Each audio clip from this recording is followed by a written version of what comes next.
ឈឺចាប់ពេលរួមភេទជាសញ្ញាគ្រោះថ្នាក់ដែលស្ត្រីមិនគួរមើលរំលងទី1គឺអំឡុងពេលដែលរួមភេទបងប្អូនតែងតែមានអាការៈឈឺផ្សាក្តៅក្រហាយទៅនឹងទ្វារមាសលាយឡំនឹងការធ្លាក់សរការរមាស់ការហើមទៅនឹងប្រដាប់ភេទទី2អំឡុងពេលរួមភេទវាអាចមានផលប៉ះពាល់មានការធ្លាក់ឈាមក្រោយពេលរួមភេទដោយសារតែការហើមទៅនឹងតំបន់មាត់ស្បូនហើមស្បូនចាបូករួមជាមួយនឹងការរលាកទៅនឹងទ្វារមាស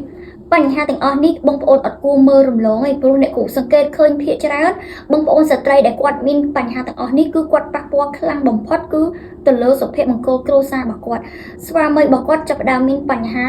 ចាអត់សូវចាប់អារម្មណ៍យកចិត្តទុកដាក់ទៅលើបញ្ហាទាំងអស់នេះចំពោះភរិយាទេ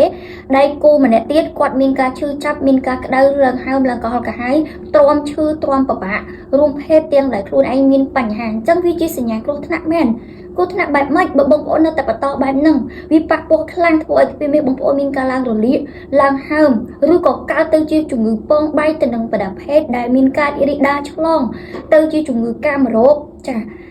រួមទាំងការរលាកស្បូនទៅជាហើមដៃស្បូនហើមមាត់ស្បូនប៉ះពាល់ទៅដល់ការឈឺចាប់ក្រោយពេលរួមភេទមានការធ្លាក់ឈាមចាបញ្ហាទាំងអស់នេះបងប្អូនអត់គួរបញ្ជាពេលក្នុងការដោះស្រាយទេព្រោះវាប៉ះពាល់សុភមង្គល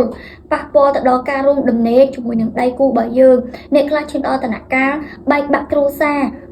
គឺក៏ដោយសារតែបញ្ហារឿងទាំងអស់នេះដូចគ្នាបងប្អូនមានចម្ងល់ចង់ដោះស្រាយបែបម៉េចទើបឆាប់បាត់កុំឲ្យបញ្ហាចិត្តកើតឡើងញឹកញាប់ទៀតបងប្អូនអាចធ្វើការតាក់ទងតាមនាងខ្ញុំបានតាមpage ឬក៏ Telegram ឬក៏លេខអ្នកគ្រូនៅលើវីដេអូនឹងផ្ទាល់តែម្ដងអ្នកគ្រូនឹងមានដំណោះស្រាយជូនបងប្អូនធ្វើម៉េចទើបឆាប់បាត់ឆាប់ជាយកថ្នាំទៅញ៉ាំបែបណាទើបទទួលបានប្រសិទ្ធភាពខ្ពស់អ្នកគ្រូនឹងជួយបងប្អូនបាន